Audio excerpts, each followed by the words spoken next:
Well, hello there, friends. I almost feel like I need to reintroduce myself to you because of how long it's been since the last video.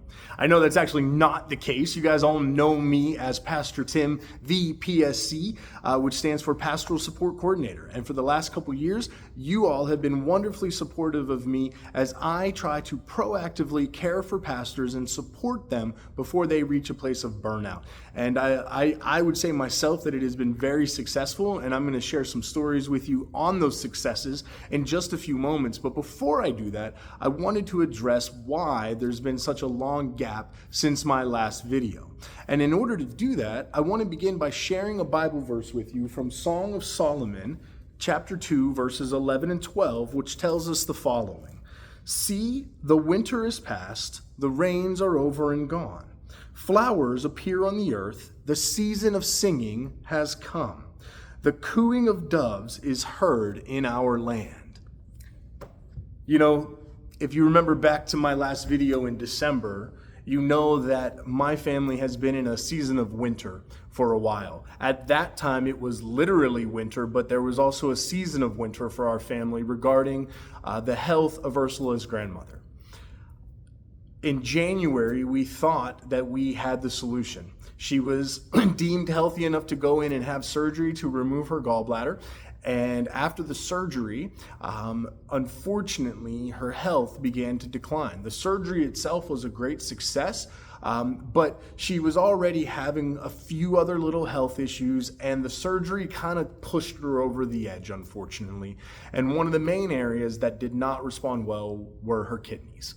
And so she spent about 2 months in the hospital and in a rehab center before she was finally released. They had her on continual dialysis for about 4 or 5 days to be able to get her to a place where her body was actually functioning the way it should. But she has unfortunately needed to continue doing dialysis ever since. So from about March until now, she has been doing dialysis. Initially, it was 3 days a week outpatient, and then it went down to 2 days a week, which is where we currently are. But between Ursula and I, we have been transporting her to and from dialysis, to and from doctor's appointments, and really it has been what has felt like this season of winter for her in regards to her health and for our family in that way. Now, the beautiful thing is that it was Evelina herself who read me that verse and told me about that verse from Song of Solomon that I just shared with you, and it was on our last trip to dialysis, and she said to me, Tim, this is the verse that I am praying and claiming for our family for this year, that the winter is gone,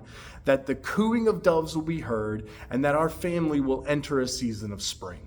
And so that's been the primary reason for the gap since my last video. It has been why you've not heard from me. I do thank you for your patience and your grace in understanding that.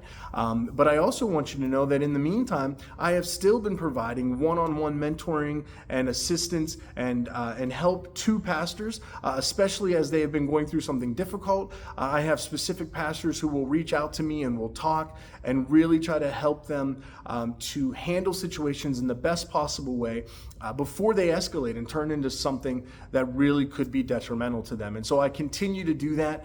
Just a few compliments and things that I've received. If you remember back, I told you a lot about the pastor that I worked with during his sabbatical. I saw that pastor at our annual conference back at the beginning of June, and he was so gracious and kind to say that he knows he is still in ministry because of our interactions and the way that I was able to help him. All the glory goes to God on that, none to me, but just sharing his testimony with you. And then even just today, I received a word of praise and a word of thanks from our superintendent and from another pastor that I'm interacting with. And so the Lord continues to bless and continues to put me in position to use this gift and to really act on this gift to help pastors in their time of need. Now, there wasn't only the health issues happening during this gap from when I heard from you last. Now I'm getting excited. I've got to get into it and really tell you about this. At the same time as I launched this pastoral support ministry, the Lord also began birthing in me the idea that it might be time to start transitioning out of local church ministry. And so you may recognize that I'm sitting in the Greensburg Free Methodist Church where I have been pastor for the last 15 years, but I am no longer pastor here at Greensburg Free Methodist Church. My final Sunday as the lead pastor was June 30th. And so I am right now sitting in the church talking to you in the aftermath of stepping down. Now, the Lord was faithful and wonderful, and and the people have been so gracious about the next opportunity that the Lord has blessed me with. I'm leaving on a great note, and the people welcome me to come back anytime and welcome me back. And so I'm so blessed by that the Lord's hand was in this. But my new endeavor, which I'm excited about, is that I will be working as a university counselor at Waynesburg University, where I graduated from, providing outpatient counseling for any college student on campus completely free of charge to them. My own story is that during college, especially during my freshman year, is when I really began to confront things in my own personal life. And so it was incredibly influential for me to receive counseling, and I'm blessed to provide the counseling to them as well. But there's a few other cool things that go along with the position. Number one, while interviewing, I met one of the other counselors there who is doing his doctoral work on, guess what? Pastoral burnout. And so as I began to talk about this ministry, he and I immediately connected, and I really believe that a university is a great place for scholarly work to be done and scholarly writing to be done and research to be done. And so I cannot wait to partner with this individual to compare notes and work more along those lines. And in addition to that, the new position is also a 10-month position, which means I will have a teacher schedule. I will have every summer off. I will have every June and July off.